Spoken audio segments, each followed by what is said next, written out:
Class 5 তোমাদের history class আজকে আবার একটা হবে। আমরা তো এর আগে 3টে চ্যাপ্টার আমরা পড়েছি। আজকে হবে chapter 4 new ideas in Europe, page 26। আবার বলছি, বই বের করো, তোমরা আগে বই বের করো। Page 26, chapter 4 new ideas in Europe.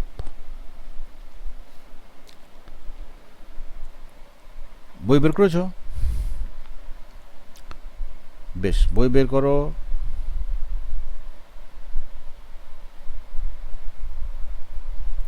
বেশ, দেখো এবার আমরা পড়তে শুরু করি। During the 15th and the 16th centuries, the world experienced the rise of new ideas, discoveries and many significant changes in various spheres of life. 15 এবং 16 শতাব্দীতে পৃথিবী তোমার নতুন ধরনের নতুন ধারণা, আবিষ্কার এবং অনেক খুব গুরুত্বপূর্ণ পরিবর্তন, সিগনিফিক্যান্ট তাৎপর্যপূর্ণ পরিবর্তন, জীবনের বিভিন্ন স্তরে তাৎপর্যপূর্ণ পরিবর্তন এর অভিজ্ঞতা তারা লাভ করে। কখন না 15th century and 16th century, 15 শতাব্দী এবং 16 শতাব্দীতে। তাহলে পুরো মানেটা এই দাঁড়ালো যে 15 শতাব্দী এবং 16 শতাব্দীতে পৃথিবী একটা নতুন ধরনের ধারণার উদ্ভব, আবিষ্কার, অনেক ধরনের তাৎপর্যপূর্ণ জীবনের বিভিন্ন তোমার স্তরে অনেক তাৎপর্যপূর্ণ পরিবর্তন এর অভিজ্ঞতা বিশ্ব লাভ করে। It was a time for reasoning and questioning of the ideas that had existed for several years. যুগ যুগ ধরে যে তোমার ধারণা এবং বিশ্বাস মানুষের মনে ছিল, তাদেরকে তোমার তাদেরকে তাদের যৌক্তিকতা নিয়ে প্রশ্ন করা, তাদের যৌক্তিকতা খোঁজা, প্রশ্ন করা, এই জিনিসটা তখন শুরু হলো। This changes started in Europe. এই ধরনের পরিবর্তন শুরু হয় ইউরোপ মহাদেশে। This spirit of enquiry led to a movement which was called the Renaissance, meaning rebirth. এই যে তোমার অনুসন্ধানের যে একটা তোমার কি বলবো একে উৎসাহ, এটা করে কি এইটা একটা আন্দোলনের দিকে নিয়ে যায় তাদের, এবং তার নাম, সেই আন্দোলনের নাম হলো রেনেসাঁ বা রিবার্থ। রিবার্থ মানে পুনর্জন্ম। It started in Italy. এটা প্রথম শুরু হয় কোথায়? ইটালিতে। ইটালি ইউরোপের একটা দেশ, সেইখানে এটা প্রথম শুরু হয়। It attempted to revive the lost glory of Europe. এটা তোমার which it had attained during the times of Greek and Roman civilisation. এটা হলো কি তাদের এই যে পদক্ষেপটা কি হলো না, তাদের যে হিত গৌরব, যে পুরনো যে গৌরব ইউরোপের, কোন সময়ের না, গ্রিক এবং রোমান যখন সভ্যতা ছিল সেই সময়ের যে গৌরব ছিল ইউরোপের, সেই গৌরবকে তারা পুনরায় আবার পুনরুজ্জীবিত করার জন্য তারা একটা আন্দোলনে নামলো। The impact of this movement was felt in the fields of literature. এর যে তোমার ইম্প্যাক্ট হলো তোমার প্রভাব। এই প্রভাবটা পড়লো কোথায় না, ফিল্ডস অফ লিটারেচার, সাহিত্য ক্ষেত্রে, আর্ট, শিল্প, স্কাল্পচার হলো গিয়ে তোমার কী বলে ওকে, ভাস্কর্য শিল্প, জিওগ্রাফি, ভূগোল, সাইন্টিফিক রিসার্চ, বৈজ্ঞানিক গবেষণা, study of the human body, মানুষের শরীর নিয়ে পড়াশোনা করা, অ্যানাটমি যাকে বলে, ম্যাথামেটিক্স অ্যান্ড অ্যাস্ট্রোনমি। অঙ্ক এবং অ্যাস্ট্রোনমি হলো জ্যোতির্বিজ্ঞান, আকাশের তারা, গ্রহ নক্ষত্র, তারা, এদের নিয়ে যে গবেষণা, সেটাকে বলে অ্যাস্ট্রোনমি, সেই যে বিদ্যা। তাহলে এইটা শুরু হলো কোয়েস্ট ফর নলেজ, মানে জ্ঞানের জন্য অভিযান। কোয়েস্ট মানে জ্ঞানের জন্য অগ্রসর হচ্ছে, জ্ঞানের একটা পিপাসা, ইচ্ছা।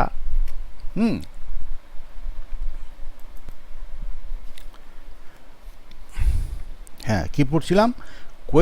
কোয়েস্ট ফর নলেজ, মানে জ্ঞানের অনুসন্ধান, অন্বেষণ, জ্ঞানের পিপাসা, জ্ঞানের আগ্রহ, এটা বাড়ছিল তখন। কি? দ্য ইটালিয়ান মার্চেন্ট মানে ইতালীয় সওদাগর। মার্চেন্ট মানে বড় ব্যবসায়ী, এদেরকে বাংলায় বলে, বড় ব্যবসায়ীকে বলে সওদাগর। এই ইটালীয় সওদাগররা travelled far and wide and traded with far off lands. এই ইতালীয় তোমার সওদাগররা দূর দূরান্তে ভ্রমণ করত এবং দূর দূরান্ত দেশের সঙ্গে ব্যবসাও করত। They were very wealthy and funded exploration and expedition to new lands. তারা অত্যন্ত ধনী ছিলেন এবং তারা এক্সপ্লোরেশন মানে ফান্ডেড এক্সপ্লোরেশন, এক্সপ্লোর করা মানে হলো তোমার কোনো নতুন কিছু আবিষ্কারের জন্য ভ্রমণ করা, কোনো দেশ জায়গা আবিষ্কারের জন্য ভ্রমণ করা, একে বলে তোমার এক্সপ্লোরেশন। হ্যাঁ, আর এক্সপেডিশন হলো ওটা অভিযান, মানে ওই একই কথা, এটা মানেটা হলো আলাদা। অভিযান, সে অভিযান একটা নির্দিষ্ট কোনো জায়গার জন্য নয়, অভিযান শুরু হলো, সামনে যা পেলো সেটা আবিষ্কার হলো। নতুন দেশ আবিষ্কার করার জন্য অভিযান, এবং এই এক্সপ্লোরেশন হলো নতুন দেশে যাওয়ার জন্য, যেটা আমরা জানি আছে ওখানে, সেখানে যাওয়ার জন্য যে ভ্রমণ, সেটাকে বলে exploration. They wanted to know more about the world. তারা পৃথিবী সম্পর্কে আরও বেশি জানতে চাইতো। They also started questioning some age old beliefs and encouraging scientific research. তারা যে তোমার বহু বছরের পুরনো যে বিশ্বাস ছিল, সেইটা নিয়ে তারা প্রশ্ন করতে লাগলো। এর যুক্তি কী, এটার ব্যাখ্যা কী, এইসব নিয়ে তারা প্রশ্ন করতে লাগলো। এবং তারা করলো কি, যে বৈজ্ঞানিক যে গবেষণা, তাকে তারা উৎসাহিত করতে লাগলেন। এক্সপ্লোরিং নিউ ল্যান্ডস, নতুন আবিষ্কারের খোঁজ, নতুন তোমার দেশের খোঁজ। Sailors funded by rich merchants and kings set sail from Europe to look for new lands and find new trading routes. নাবিকরা যারা মার্চেন্টের দ্বারা ফান্ডেড হতো, মানে মার্চেন্টরা তাদেরকে পয়সা দিত এই তোমার এই জাহাজে যাওয়ার জন্য, মানে জাহাজ সেল করার জন্য, অভিযান চালাবার জন্য, যে ভয়েজ চালাবার জন্য তাদেরকে, ভয়েজ মানে হলো নৌকা যাত্রা বা জাহাজ যাত্রা, সেটা করার জন্য তারা বড় মার্চেন্টরা তাদেরকে পয়সা দিত। অ্যান্ড কিংস, রাজা এবং সওদাগররা এই সেলরদেরকে মানে নাবিকদেরকে পয়সা দিত। কিসের জন্য? না, তারা জাহাজ নিয়ে বেরিয়ে যাবে এবং ব্যবসা করার নতুন দেশ এবং নতুন রাস্তা খুঁজবে। আমাদের দেশে যেমন এসেছিলেন তোমার কি বলে, Vasco da Gama. Sailors funded by rich merchants and kings set sail from Europe to look for new lands and find new trading routes. মানে ইউরোপ থেকে সওদাগর এবং রাজার দ্বারা পয়সা দেয়া হলো কাদেরকে, নাবিকদেরকে, তাদেরকে পাঠানো হলো নতুন ব্যবসার জন্য নতুন দেশ খোঁজা এবং নতুন ব্যবসার জন্য নতুন রাস্তা খোঁজা। রাস্তা মানে কি তোমার সমুদ্রের যে রাস্তা, সেইটা জলপথ। It was believe that the world was flat. তখন পৃথিবী যে গোল, তখন তো মানুষ জানতেন না, তারা মনে করতেন পৃথিবীটা চওড়া, যেমন আমাদের এমনি ধরো যে আমাদের ঘরের মেঝে যেরকম বা ছাদের মেঝে যেরকম, তা ছাদটা তুমি যদি হাঁটতে লেগে যাও, হাঁটতে হাঁটতে শেষ পর্যন্ত গিয়ে কী হবে, পড়ে যেতে পারো তুমি।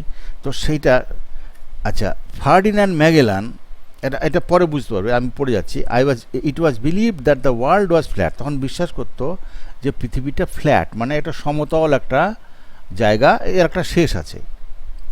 আচ্ছা, Ferdinand Magellan, Spanish sailor Ferdinand Magellan নামে একজন স্পেন দেশের নাবিক, sailed around the world to prove that the earth was round.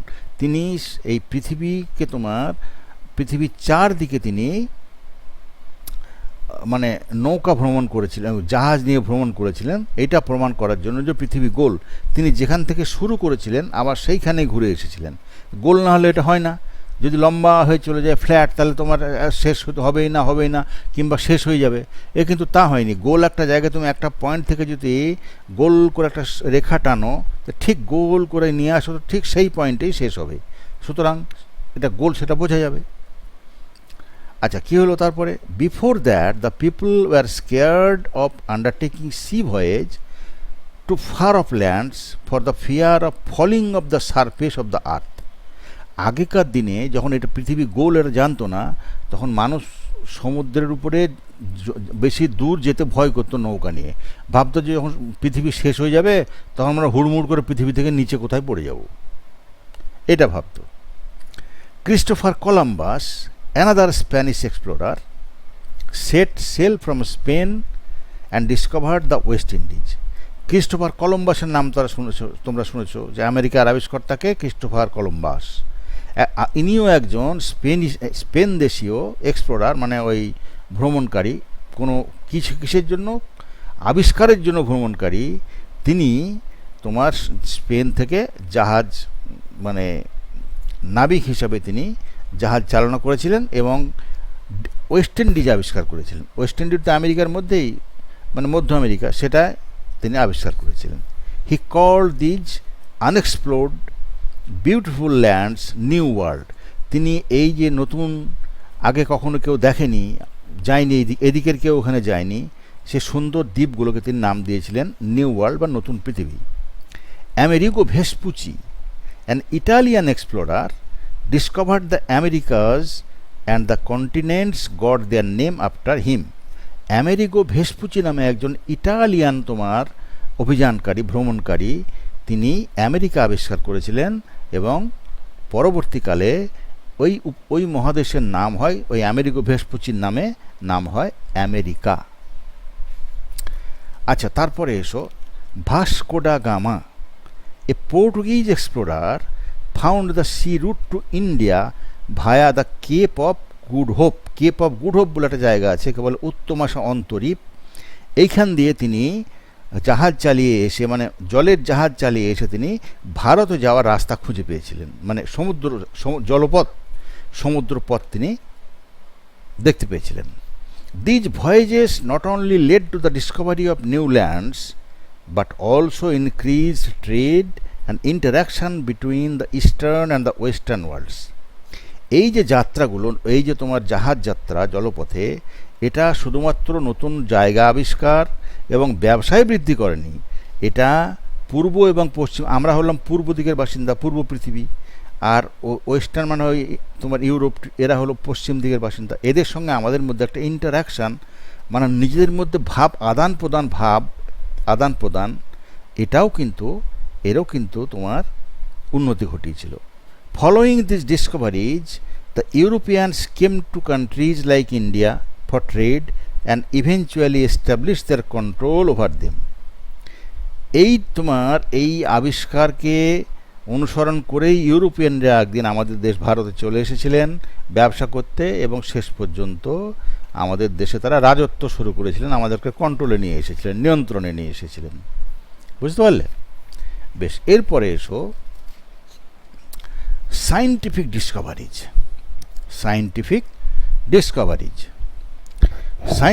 Discoveries.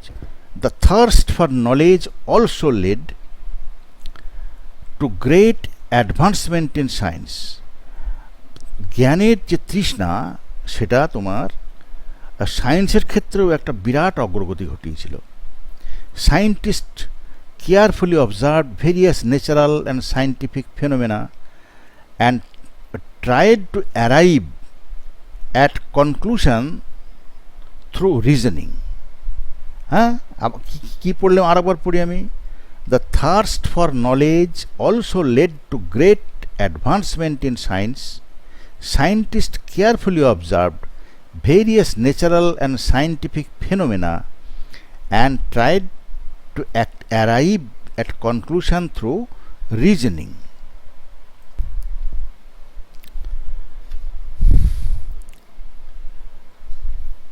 The scientists carefully observed various natural and scientific phenomena and tried to arrive at conclusion through reasoning.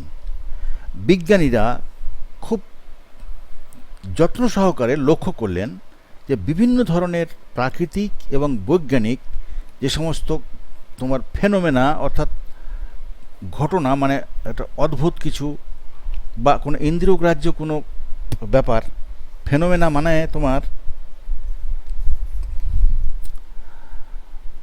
অসাধারণ কিছু ব্যাপার, অদ্ভুত কিছু ব্যাপার তারা লক্ষ্য করলো এবং তারা চেষ্টা করলো যে এই সব কী কারণে ঘটছে তার একটা কারণ মানে বের করে তারা কনক্লুশন করলেন, মানে তারা উপসংহারে পৌঁছলেন, সিদ্ধান্তে এলেন যে এগুলো এমনি মানে এই যেগুলো ঘটছে, এই ন্যাচারাল তোমার যে সমস্ত ফেনোমেনা ঘটছে, মানে অসাধারণ ঘটনা, অদ্ভুত ঘটনা এগুলো যে ঘটছে, এই যে এর কারণ কি অলৌকিক কিছু নয়, এর পেছনে কোনো কারণ আছে, সেই কারণটা তারা খুব সাবধানে এবং খুব এর সঙ্গে তারা একটা তার কারণটা কি এটা অনুসন্ধান করে তারা কেন এটা ঘটছে এইটার একটা উপসংহারে পৌঁছলেন। আচ্ছা, Copernicus, a Polish scientist, discovered that the sun was at the center of the universe and the earth revolved around it. Copernicus নামে পোল্যান্ড দেশের এক বিজ্ঞানী তিনি আবিষ্কার করলেন যে সূর্য আমাদের এই যে ইউনিভার্স, যে সৌরজগৎ, এর মধ্যেখানে আছে এবং আমাদের পৃথিবী তার চারপাশে ঘুরছে। Therefore, he questioned and destroyed the age-old belief that the earth was at the center of the universe and all other heavenly bodies, including the sun, revolved around it. সুতরাং তিনি এইটাকে একটা প্রশ্নের মুখে ফেললেন এবং এই যে বহুকালের পুরনো একটা ধারণা ছিল সেটাকে তিনি ধ্বংস করে ফেললেন। কি বিশ্বাসটাকে? যে আগেকার মানুষ মনে করতেন যে পৃথিবীটা আছে আমাদের এই সৌরমণ্ডলের মাঝখানে এবং তাকে সেন্টার করে তার চারিদিকে অন্যান্য যে সমস্ত হেভেনলি বডি, যত গ্রহ নক্ষত্র, এগুলোকে হেভেনলি বডিজ বলে, হ্যাঁ, এবং ইনক্লুডিং সান মানে সূর্য সমেত তারা আমাদের পৃথিবীর চারদিকে ঘুরছে। মানে ঠিক উল্টো ধারণাটা ছিল, ঠিক উল্টো ভাবনাটা ছিল। আমরা এখন জানি যে সূর্যের চারিদিকে পৃথিবী ঘোরে, কিন্তু তখনকার ধারণা ছিল পৃথিবীর চারিদিকে সূর্য এবং অন্যান্য গ্রহ নক্ষত্র ঘোরে। তা এই ধারণাটাকে কোপারনিকাস আবিষ্কার করলেন যে না, সূর্যই আছে পৃথিবী মানে ইউনিভার্সের প্রথম মধ্যেখানে এবং পৃথিবী সমেত অন্যান্য যে সমস্ত গ্রহ নক্ষত্র তারা সূর্যকে তোমার কেন্দ্র করে চারিপাকে তারা আবর্তিত হচ্ছে, মানে ঘুরছে। Galileo, an Italian physicist, discovered the 4 moons of Jupiter and even invented the telescope. তিনি গ্যালিলিও, একজন ইতালির ফিজিসিস্ট মানে পদার্থবিদ, তিনি আবিষ্কার করলেন যে জুপিটার যে আমাদের তোমার একটা গ্রহ আছে, সেই জুপিটারের 4টে চাঁদ, এবং তিনি একটা টেলিস্কোপ আবিষ্কার করলেন যে টেলিস্কোপের সাহায্যে দূর থেকে আমরা আরও বড় আকারে পরিষ্কারভাবে গ্রহ নক্ষত্রদের দেখতে পাই, দূরবীন যাকে বলে। Newton, an English physicist and mathematician, observed a falling apple from a tree and discovered the gravitational force. Newton একজন তোমার ইংল্যান্ডের পদার্থবিদ এবং অঙ্কবিদ, তিনি একদিন একটা গাছ থেকে আপেল পড়তে দেখে তিনি আবিষ্কার করে ফেললেন যে মাধ্যাকর্ষণ শক্তি, এই পৃথিবীর একটা মাধ্যাকর্ষণ শক্তি আছে, সেটা তিনি আবিষ্কার করে ফেললেন। তাকে বলে ল অফ গ্র্যাভিটেশন। এটা তোমরা বড় হলে পড়বে। আচ্ছা, Harvey, an English physician, Harvey একজন ইংলিশ তোমার চিকিৎসক, explain the circulation of blood in the human body by studying anatomy. আচ্ছা, হার্ভে তিনি একজন চিকিৎসক ছিলেন। তিনি এই যে শরীরের মধ্যে আমাদের যে ব্লাড সার্কুলেশন হয় সেটা তিনি অ্যানাটমি মানে তোমার এই দেহবিদ্যা, এটাকে তিনি পড়ে তিনি সে কীভাবে সার্কুলেশন হয় সেটা তিনি ব্যাখ্যা করলেন, এক্সপ্লেন করে দিলেন একদম পরিষ্কার করে। এবার এসো আর্ট অ্যান্ড স্কাল্পচার, শিল্প এবং স্কাল্পচার হলো তোমার গিয়ে একে বলে ভাস্কর্য শিল্প। New art forms developed in this period, নতুন ধরনের আর্টের যে তোমার ফর্ম মানে নতুন ধরনের রীতিনীতি এই সময়ে উন্নত হয়। This paintings depicted man in his surroundings, এইসব পেন্টিং তারা তাদের তাদের চারিদিকে যা দেখতো তাই দেখে তারা নিত, তাই দেখে তারা এইগুলো তৈরি করত। আচ্ছা, Leonardo da Vinci of Florence in Italy, Leonardo da Vinci একজন আর্টিস্ট, তিনি ইটালির ফ্লোরেন্সের মানুষ।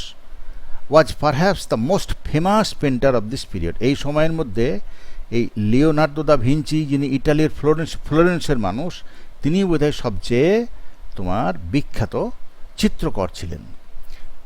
Two of his most famous paintings are Mona Lisa and the last Supper. মোনালিসার ছবি তোমরা সবাই দেখেছো আশা করি, তো তার সবচেয়ে বিখ্যাত ছবি হলো মোনালিসা আর the last supper. Last supper মানে যীশু খ্রিস্টকে যে রাত্রিবেলা যখন খাচ্ছেন সেটাকে তিনি এঁকেছেন, সেটাকে বলে লাস্ট সাপার। আচ্ছা, Michelangelo was a Tuscan painter. তিনি টাস্কান মানে টাস্কান বলে বোধহয় কোনো একটা জায়গা আছে, সেই Tuscan painter, sculptor and architect who painted the Fall of Man. Michelangelo কী করেছিলেন? তিনি একজন তোমার পেন্টারও ছিলেন, মানে চিত্রকরও ছিলেন, আবার স্কাল্পটরও ছিলেন, মানে ভাস্করও ছিলেন, এবং আর্কিটেক্টও ছিলেন। তিনি একটা ছবি এঁকেছিলেন, তার নাম হলো দ্য ফল অফ ম্যান, খুব বিখ্যাত ছবি। He even painted the roof of Saint Peter's basilica in the Vatican City by hanging upside down for hours.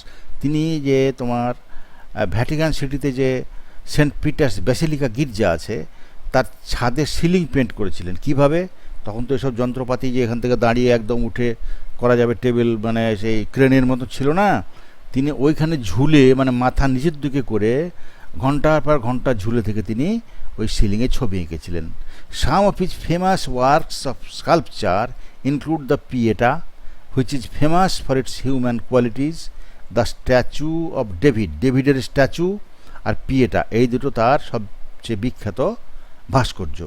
And the statues of Mary and Jesus sculpted in great detail, আর তোমার মা Mary এবং প্রভু যিশুর যে তিনি মূর্তি করেছিলেন এবার খুব সুন্দরভাবে ডিটেলে, সেটাও তার খুব বিখ্যাত, খুব নিখুঁতভাবে তৈরি করেছিলেন, সেটাও তার বিখ্যাত একটা ভাস্কর্য। Raphael was a famous Italian painter. Raphael নামে একজন, তিনি ছিলেন ইটালির খুব বড় চিত্রকর সেই সময়ে। তিনি কী জন্য বিখ্যাত ছিলেন? He known for his detailed and beautiful work. তিনি ছবি আঁকতেন খুব নিখুঁতভাবে, প্রত্যেকটা জিনিস, কোনো জিনিস বাদ যেত না, খুব সুন্দরভাবে নিখুঁতভাবে ছবি আঁকতেন, এই জন্যে রাফায়েল বিখ্যাত ছিলেন। আচ্ছা, এইখানে কতগুলো ছবি আছে, এগুলো তোমরা দেখবে। এই যে এই মোনালিসা, এটা লিওনার্দো দা ভিনসির আঁকা, লিওনার্দো দা ভিনসি। তো Michelangelo painted the ceiling of the Sistine Chapel in Rome. এই দেখো সিলিং আঁকা আছে, দেখছো, এগুলো তোমরা লক্ষ্য করবে। আচ্ছা, লিটারেচারে কী হয়েছিল? The spirit of the age was also reflected in the literature of this time. এই সময়ের যে তোমার যে উন্মাদনা, যে স্পিরিট, যে উৎসাহ, এইটার একটা প্রতিফলন সাহিত্যের মধ্যেও ঘটে। এই সময়ের যে সাহিত্য তার মধ্যেও ঘটে। Authors and poets wrote more about human beings. যারা লেখক এবং কবি তারা মানুষ সম্পর্কে বেশি লিখতে শুরু করলেন। মানুষের দেয়ার ফিলিংস, প্রবলেমস অ্যান্ড সাফারিংস, মানুষের তাদের কি অনুভূতি, তাদের কি সমস্যা এবং তারা কীভাবে জীবনযাপনের যে কষ্ট, সেইগুলো তারা তাদের লেখার মধ্যে তুলে ধরতে লাগলেন। মানে লেখাটা আরও মানবিক হলো, মানুষকে নিয়ে তাদের লেখা তারা করতে লাগলেন। The birth of new idea in all this fields made this period very special in history. এই তোমার প্রত্যেকটা ক্ষেত্রে যে নতুন ধারণার উদ্ভব, জন্ম, এইটা তোমার ইতিহাসে একটা বিশেষ জায়গা, মানে বিশেষ একটা সময় হিসাবে চিহ্নিত। It change the life and thought of the people and push the world towards complete change when manual labour was replaced by machine. এই সময়ে তোমার কি হয়েছিল না, মানুষের চিন্তা সম্পূর্ণ পরিবর্তন ঘটেছিল, এবং এই পরিবর্তিত চিন্তায় মানুষের যে লাইফের যে পরিবর্তন চেঞ্জ, মানুষের জীবনকে পরিবর্তন করলো, তার চিন্তাকে পরিবর্তন করলো, এবং সারা পৃথিবীকে ঠেলে দিল একটা মানে পরিপূর্ণ পরিবর্তনের দিকে, যখন আর যন্ত্রপাতি দিয়ে, কারখানায় যন্ত্রপাতি ব্যবহার করা হতো, মানুষকে আর ব্যবহার করা হতো না। সেই সময়ে যন্ত্রেরও একটা, তোমার যন্ত্রের আবিষ্কারের একটা বিপ্লব ঘটে যায়।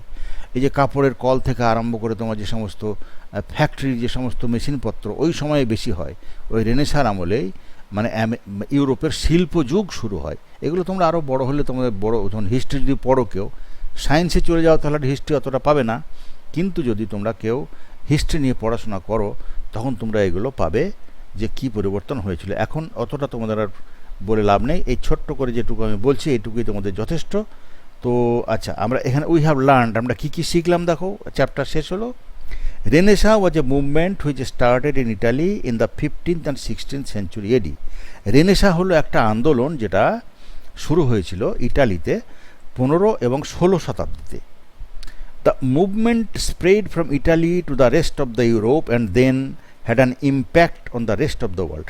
এই মুভমেন্ট তোমার প্রথমে ইটালিতে ছড়িয়ে পড়ে, তারপর বাকি ইউরোপে, এবং তারপরে আস্তে আস্তে সারা পৃথিবী জুড়ে এটা ছড়িয়ে পড়ে। The main idea behind the movement was questioning অ্যাটিচিউড ইন পিপল।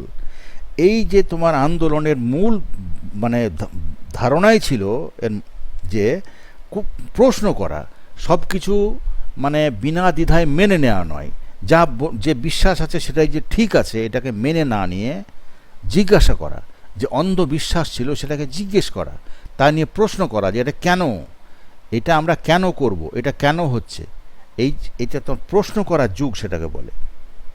আচ্ছা, art, science, geographical exploration and literature reached great Heights during this time. শিল্প, বিজ্ঞান, তারপরে তোমার জিওগ্রাফিক্যাল মানে ভৌগোলিক যে তোমার অভিযান বিভিন্ন দেশ আবিষ্কার করার জন্য, এবং সাহিত্য ক্ষেত্রে সাহিত্য, এরা একটা বিরাট একটা উঁচু জায়গায় এই সময়ে পৌঁছে গেছিল। তো আজকে আমরা এই পর্যন্ত চ্যাপ্টারটা শেষ করলাম, এবং প্রশ্ন উত্তর অন্যান্য যা কিছু তোমার টাস্ক তোমাদের থাকছে পরের দিন আমি তোমাদের করে দেবো। আজকের মতো তাহলে এইখানেই আমি তোমাদের গুড বাই জানিয়ে দিলাম। Thank you. আর একটা কথা বলে দিই, যদি তোমাদের ফার্স্ট টার্ম পরীক্ষা এখনও শেষ কমপ্লিট করতে না পেরে থাকো, তাহলে এখনই হিস্ট্রি তোমাদের পড়ার কোনো দরকার নেই, ওগুলো সব পরীক্ষা টরীক্ষা দিয়ে তারপরে পড়বে। হিস্ট্রি কিন্তু একটু কম হয়ে গেছে, আমি পরে আর একটু পড়ে মেকআপ করে দেবো, ঠিক আছে, আর একটু বেশি পড়িয়ে দেবো। বেশ, আজকের মতো তাহলে এখানেই, বেশ এখানে রাখছি আমি, গুড বাই।